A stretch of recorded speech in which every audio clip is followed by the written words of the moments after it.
want to hear more about your anti-porn stuff. Oh God. All right, here we go. I also think that porn is one of the things that is destroying my generation. Why is it so bad? Okay, so first of all, with the porn industry, we know that it is fueled by criminal activity. I mean, the sex trafficking industry is like funneled through porn. Pornhub is dealing with, at this rate, 10 plus 15 lawsuits. Children being molested, put on the site. It is a breeding ground for terrible behavior. For women, I think we are fed this lie. That you can, as women, I think that we are fed this lie that you can have this super happy and productive and fulfilling life by just selling your body. It will not be that way. You look at the mental health of sex workers, you look at the mental health of, porn stars. It's not good. There's the 1%, on OnlyFans, who makes, they make millions of dollars and they're great. And that, will sustain them whenever they stop doing this kind of work. But for the majority of them, it is a terrible, terrible, terrible industry. I'm going to play devil's advocate Yes. here. And very much devil's advocate. Okay. Yeah. Graham's laughing. Yeah. Okay. So I think a lot of people, they fall into the porn industry because it's just by happenstance, I may as well do this. I can make a good buck here. 100%. So I could see why that would probably not work very well mentally for people. Yeah. It's like falling into something where, like you said, selling your body. But those that do intentionally move into the industry, and they know that that's something that they enjoy, don't you think in that situation? I guess you did allude to the 1% of people. Yeah, if it works for you, then that's fine. And I will never say to your face, you are lying to yourself about it, because I'm sure that there's some people that just genuinely don't care and they have a good experience with it. But I think on a whole, and looking at the entire gender, women are not, and maybe this goes back to hookup culture and that kind of thing. But when you look at men and women, men are biologically designed to go sow the seeds. There's a reason why you do not carry a child for 9 months. For women, it's I need to find this one specific partner. I can only be pregnant for 9 months. I can only carry basically, I can only have one pregnancy at once. I have to protect these eggs. I only have, a set amount of eggs that I'm, created. And so we are very, very protective over that. With men, you are literally designed to go repopulate the earth, literally. And so with women, there's a reason why, biologically, hookup culture and just sleeping with a bunch of people and leaning into that. And I guess, porn is a little bit different, but still this sex positive culture for women, I don't think it's healthy, because it's going against how I believe we are literally biologically designed. And I think for young men, it is allowing them to be complacent with just living online and not having real relationships. The violence in marriages has I'll finish that thought and then go into it. But violence in relationships, domestic abuse has skyrocketed with the normalization of porn. Often in domestic abuse situations, the man is addicted to porn or has a history with it. 52% of divorces in this country cite porn as an issue, which is just an insane stat. But it makes sense, because if you're unhappy and you're trying to find fulfillment or pleasure somewhere else, you're going to go that way. But I was reading this Reddit post from this person. They were arguing the benefits and the drawbacks between OnlyFans and Pornhub, and they were arguing that OnlyFans was better. And one of the arguments for OnlyFans being better was because they were subscribing to an individual girl and they could create this parasocial relationship with her. And it's it feels better because I'm not really objectifying her, and we have a relationship, we can chat and I can feel better. It's then go out into the real world and ask a girl on a date. Porn is allowing young men to stay in front of their computers and not strive for anything else. Overuse of porn, over the masturbation, it fucks with your hormones. Biologically, it has impacts. Mentally, men who are porn addicted, who even just are not even porn addicted but watch copious amounts of porn, are mentally very, very unhealthy. It is not natural. And it's just and then on top of it, with the industry being so dangerous, it's why is this something that we have just become, so accustomed to? And it's happened really fast. My mom and I were talking about it. My producer, Matt Scheller, who never, but my former producer who doesn't work here anymore, he was in his 40s. We were talking about with he and my mom, where if you wanted to watch adult content 40 years ago, 30 years ago, you had to go to a theater and you had to watch, with a lot of people. There was a reason why. I'm forgetting who the actor was that was like arrested for masturbating in a theater, like in an adult film. Or then later on with like Blockbuster and that sort of thing, you had to go into like the adult section and you know, were in public renting it out and that sort of thing.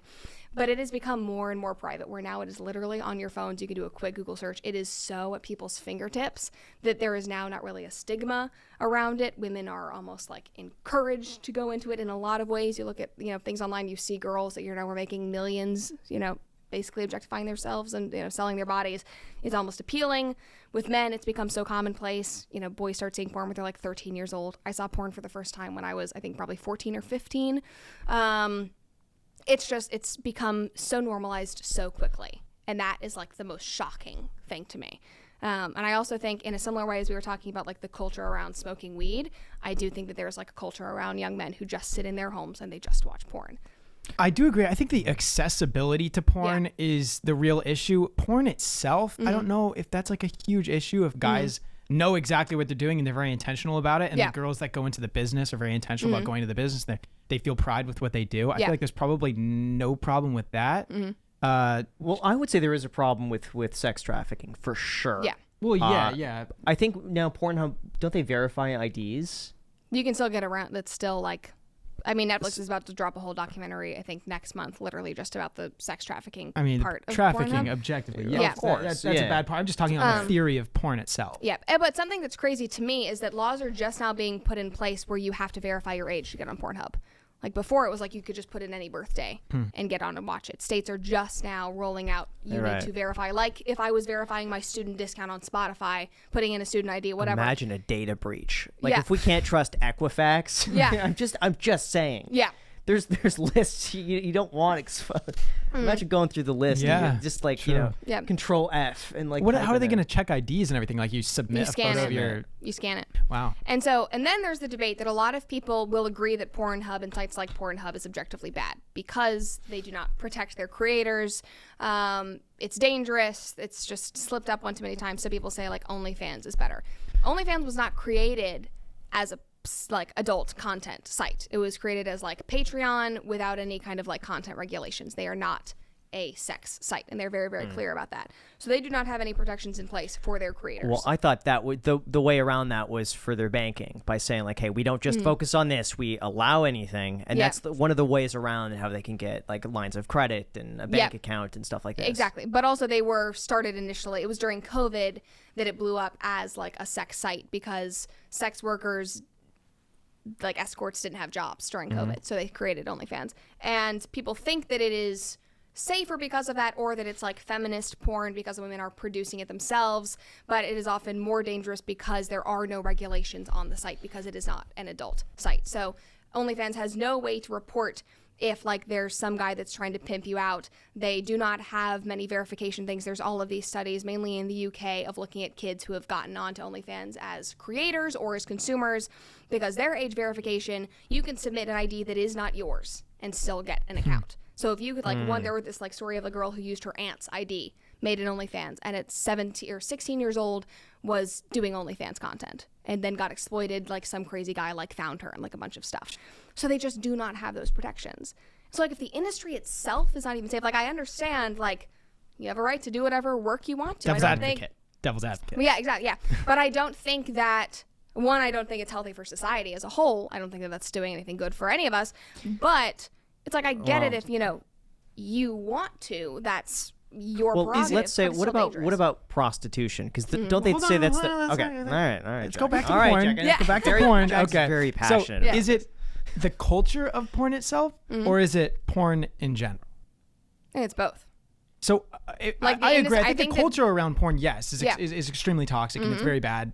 Probably an objective bad, right? Yeah. Let's take porn itself. Okay. So like the actual with two videos. very intentional, two very intentional people consenting into this whatever transactional relationship. Yeah. How is that bad? If they are doing that, then I guess that's fine. Like if you want to make videos in your own home, I guess maybe it's the selling of it. I don't know. But what is it exactly about the selling of it? Because people sell their bodies in other ways. That's very true. I guess I think in my mind that goes back to the industry. Like, will there ever be a safe way to present that pornography? But if there was, creators, then it would probably be okay in the mind of Brett Cooper.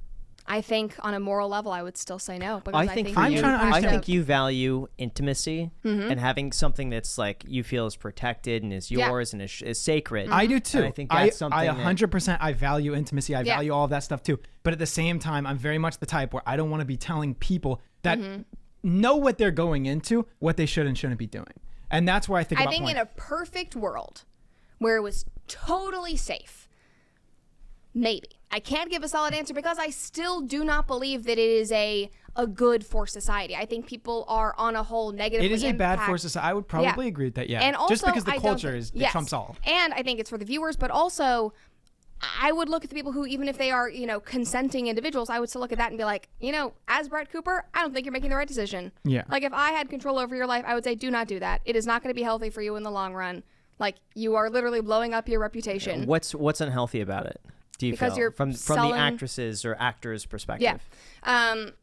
I guess I keep going back to number one, the industry is like very dangerous, but also on an emotional level, if you are just selling the most, it takes tolls just after time. Yes. Yeah. Like mentally, emotionally, you are selling like the most biologically intimate thing that you can do, and you're putting like a price tag on. Like after that, what else do you have to give?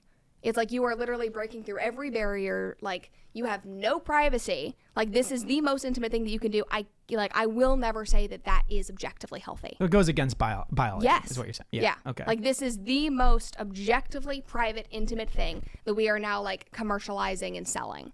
I will never say that could ever be healthy. So you would say biological truths are axiomatically correct morally. Yes. What did you just say? I'm so lost on that. Okay, that's something I would actually kind of agree with to a certain extent. Okay, so just so everyone knows, okay, because I feel like people are gonna start thinking like, oh, Jack, he's like this crazy porn guy, whatever. Okay, because we've had 2 porn stars on the show before. Okay. And people said that it looked like I fell in love with the porn stars when I came on the show, which is not the case. Yeah. Okay, but that's like what the viewers got basically out of that. I have a very intense stare. Yeah.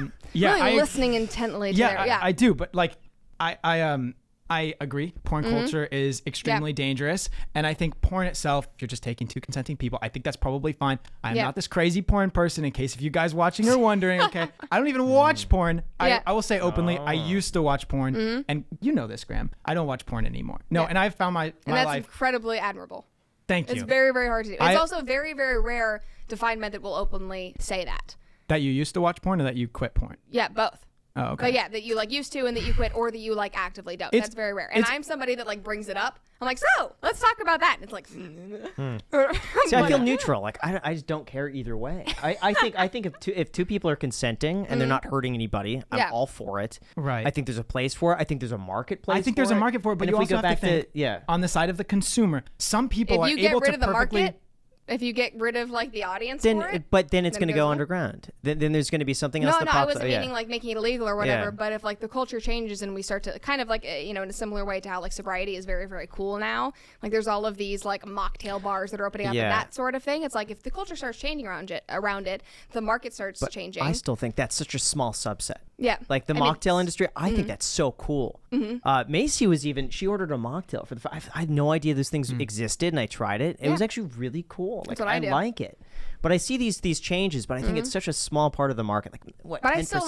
I still have hope for that because I still see it as like a productive change. And I still see those people as people that are going out and having conversations in their community and maybe changing minds or opening people up to a new thing. And I think that's exciting.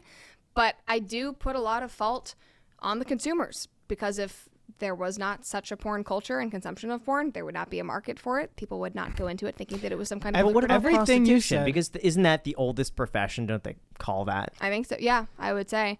I don't so isn't support prostitution. But I know, but isn't that similar on a similar way? Yeah, but just because it's existed for a long time doesn't necessarily make it. But I feel like that should also be legal. I mean, if 2 consenting adults are want to enter into a business arrangement, I probably agree prostitution should be legal. Yeah, and you probably disagree with this, but I just think people, give them the right to do whatever they want. Yeah, for the most part. Yeah, I think in a that safe place, of course. Again, I always go back to the industry around it of like, and maybe the argument that it's like that it's legal and there's more protections and all of that stuff. Maybe it could be a different thing, but just because something has been around for a long time or has been done, in my mind, does not make it right or morally right. So I look at that and I still think that I don't think that people should be doing. I don't think that that's the healthy thing to do. Would I legislate that? I don't know. That's why I would never be a politician, because I like to be able to have nuanced conversations. I think I would be in a terrible position. But I do believe that it is unhealthy for people. I believe that, selling your body is unhealthy. I believe that paying for sex is unhealthy. And so I will never advocate for something. I would say it's unhealthy.